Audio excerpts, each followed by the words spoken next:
Gentlemen, welcome to the Brent031 YouTube channel. Thanks for tuning in. So in this episode of Infantry Gear Review, we're going to be checking out the new Minuteman Bandolier from Citadel Defense. Now, if you guys don't know who Citadel Defense is, he's got his own YouTube channel you can go and check out, as well as a website where he sells his own gear and has other resources there.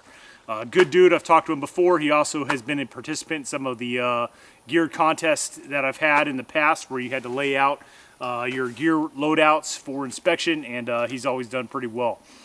Good guy. All of his gear is made right here and sourced in the United States, so that's always a plus. You're not getting shit from communist China.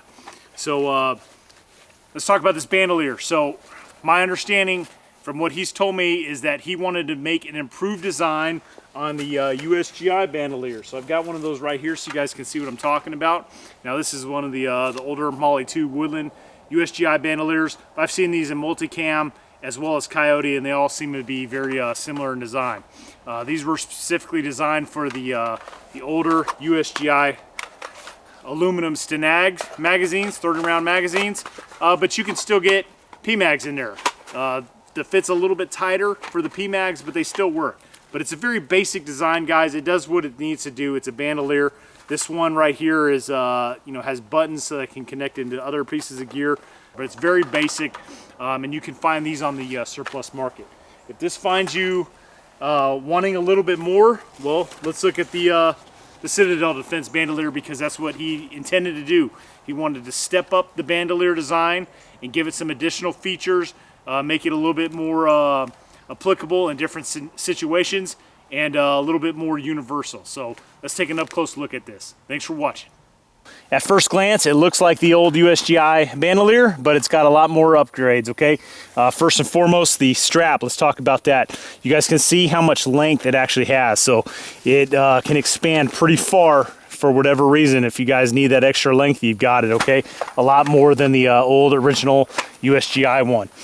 On top of that, if you so choose, let's move this out of the way. You guys can see, you can easily disconnect the strap, and that's on both sides. So if you want to take the strap off, you can do so. You guys saw how quickly I removed that. But if you want it on, boom, there it is, okay? Now some of you might be asking, why would you want to take that off? Well, we'll talk about that here in a minute, okay? It also comes with a just a handle, a regular old handle. You don't have that on the older USGI one. So just a regular handhold handle. All right.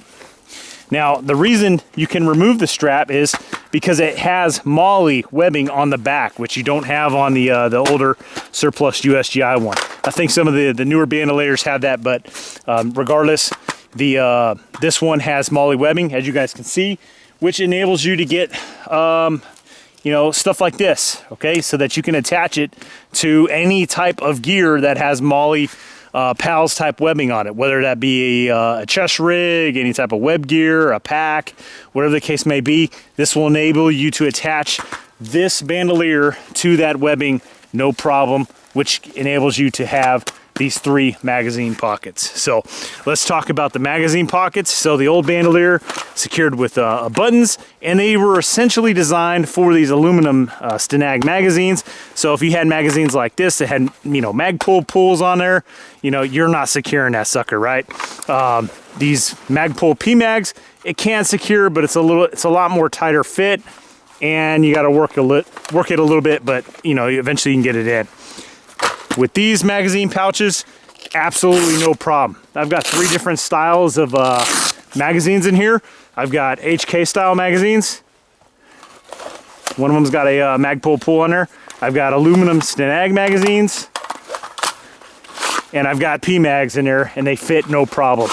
Okay, you guys can see 6 total AR-15 style magazines inside the pouches, no problem. They're also pulled tighter by the elastic on each side of the magazine. So if you pull a magazine out, the pouch is going to somewhat collapse down on the magazine and keep it a little bit more secure so it's not flopping around all over the place. All right, which would also enable you, if you so choose, you can tuck that flap in, and then you could have an open top if you need it. But pretty simple design, guys. Straightforward. Good good way to carry additional magazines, whether if you need to grab it like a bandolier, so you need to get to it quickly, you know, whether it's you're keeping it in the vehicle or you just need to plus up your current loadout. All right, if you got a combat load and you're like, hey, we're gonna get some extra contact tonight, we might be getting into some serious shit, we need some more magazines, you grab your bandolier, right, and then you got 6 more additional magazines. Now these pouches will also facilitate AK style magazines. These are one of these is a Tapco, one of these is a Magpul. Shouldn't be any issue here. There's one. Let's see, get the second one in there. Oh, easy, no problem. All right, so 2 AK. So whether it's an AR style magazine or an AK style magazine, you should have no problem. Now 7.62 by 51 millimeter magazines like FAL or AR-10, I believe you can get 1 per pouch. So this bandolier itself will hold 3 of those 308 7.62 by 51 millimeter style magazines.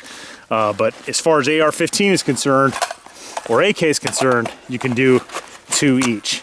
You guys can see on the bottom here, you have drainage holes. So in the event that you go through water, you have to make a water crossing, the magazine pouch, if it fills up with water, it will drain out on its own, okay?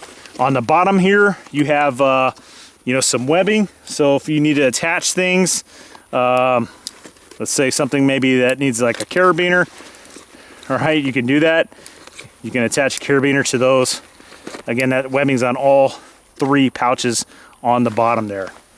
On the sides, so not only do you have the elastic that pulls down on the pouch, but this elastic right here, you can hold something like a tourniquet, all right? So you can put a cat tourniquet on that.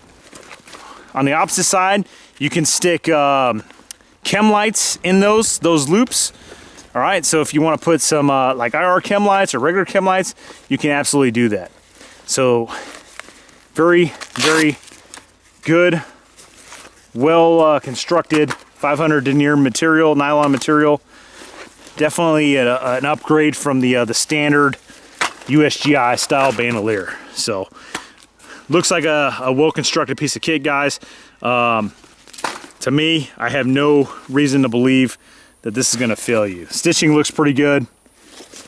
I don't really see any points of failure on this magazine. Pretty self-explanatory. I like closed-top magazine pouches. I think they're better for you know, infantry-related tasks.